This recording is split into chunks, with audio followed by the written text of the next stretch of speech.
Ward number 59 में लालगंज के नजदीक दरेसी स्कूल कलेक्टरगंज के पीछे स्थित है। स्कूल के ग्राउंड में उत्तर प्रदेश के ऊर्जा मंत्री श्रीकांत शर्मा द्वारा पार्क के निर्माण के लिए शुभारंभ किया गया था, लेकिन पार्क के निर्माण में ठेकेदार द्वारा लगभग 30 फुट चौड़ी व तकरीबन 200 फीट लंबी जगह है, वो किन कारणों से छोड़कर बाउंड्री बनाई जा रही है, जिसको लेकर वहां के निवासियों ने नगर निगम संबंधित अन्य विभागों में इस विषय को लेकर शिकायतें की हैं, लेकिन अब तक उनकी शिकायतों पर किसी तरीके की कोई सुनवाई नहीं हो सकी है। इसको लेकर उन्होंने रोष प्रकट करते हुए कहा कि ना तो यहाँ पर कोई निर्माण की शिलापट्टी लगाई गई है, ना ही कोई लागत के बारे में जिक्र किया गया है कि लगभग कितनी लागत से यहाँ सरकार द्वारा किस तरीके का निर्माण कार्य किया जा रहा है। इसकी जानकारी वहाँ के लोगों को अब तक नहीं मिल सकी है और ये भूमि किन कारणों से छोड़ी जा रही है और ये बाउंड्री नई क्यों बनाई जा रही है। इसको लेकर उन्होंने कई सवाल उठाए। निर्माण कार्य में संदिग्धता जाहिर की गई। वहीं दूसरी ओर अभी न्यूज ने मथुरा महापौर मुकेश आर्यबंधु से भी बात की।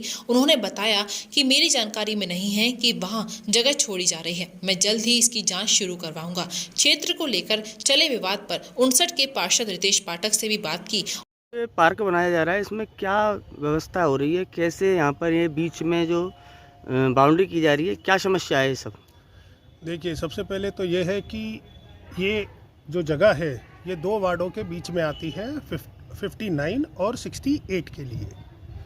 बट वो परसीमन का क्या सिस्टम है, पहले जब मैंने शुरुआती दौर में इसकी नपाई कराई थी, ये टोटल 2250-2300 गज जगह है जिसके अंदर पार्क बनना था, जो कि चौबियापाड़ा और आपका ये जो दूसरा वार्ड है घाटी भारला वाला, इन लोगों के लिए एक जो होता है कि बड़े बूढ़े चल सके, बैठ सके, उठ सके। लेकिन राजनीति के चलते हुए, बीजेपी की अपनी जो गवर्नमेंट है उनके चलते हुए ये वार्ड 68 से हटा के सिर्फ 59 में कर दिया गया है, जबकि इसका नक्शा मैंने बनवाया, सब कुछ मैंने बनवाया। अब आप खुद देख सकते हैं यहाँ पे ये बाउंड्री इतनी जगह छोड़ के क्यों बनाई जा रही है। अब इसका जवाब, क्योंकि लागत पूरी कैलकुलेट हुई है 2200-2250 गज के हिसाब से। क्या जिस समय नापी गई थी यहाँ पे, यहाँ बाउंड्री की बात हुई थी? नहीं, यहाँ पे कोई बाउंड्री नहीं थी। उसका मेन गेट आगे की तरफ था और छोटा गेट पीछे की तरफ था। लेकिन बट लोगों को अपनी अपनी राजनीति करनी है और वही कमीशन खोरी का खेल है पूरा, जिसके चलते हुए ये पार्क बन भी जाएगा तो ज़्यादा लंबे समय चल नहीं पाएगा। नमस्कार, आज हम लोग मौजूद है मथुरा के नगर निगम के कार्यालय पर, जहां आज हमारे साथ होंगे यहाँ के महापौर मुकेश आर्यबंधु जी, जिनसे हम मथुरा में चल रहे विकास कार्यों के बारे में जानकारी लेते हैं थोड़ा सा, कि किस तरह के विकास कार्य मथुरा में चल रहे हैं और क्या व्यवस्थाएं चल रही हैं नगर निगम की। आर्यबंधु जी, सबसे पहले मैं आपका स्वागत करता हूँ।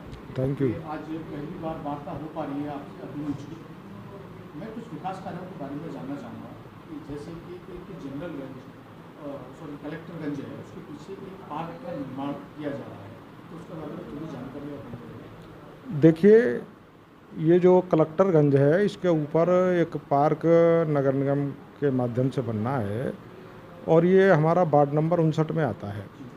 इसके पीछे एक खींचातानी रही काफ़ी दिनों तक। एक पार्षद ये कहता था ये मेरे वार्ड में है, दूसरा पार्षद कहता था मेरे वार्ड में है, लेकिन वो वास्तविकता ये है कि वो 59 में ही आता है। तो उसको जो है अब वहाँ पर काम चालू हो गया है, क्योंकि पब्लिक की एक बहुत बड़ी डिमांड थी और उसमें स्कूल भी है, बच्चे पढ़ने जाते हैं और वहाँ काफ़ी गंदगी रहती थी।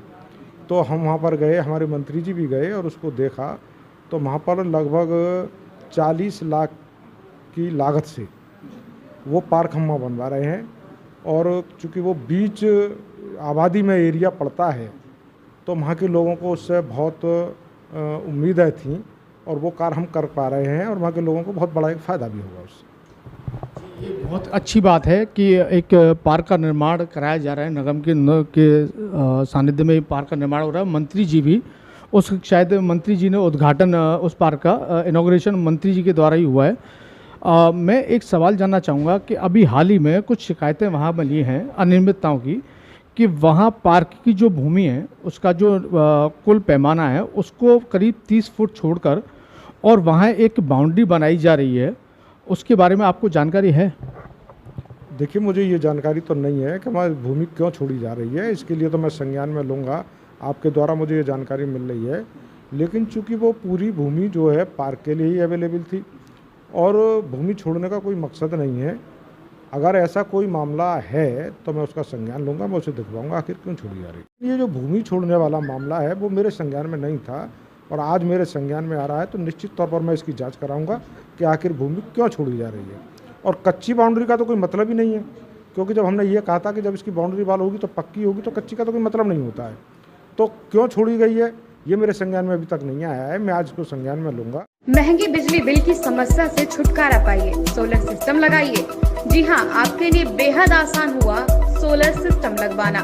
संपर्क करें Amity electronics corporation, Krishna Nagar, Mathura.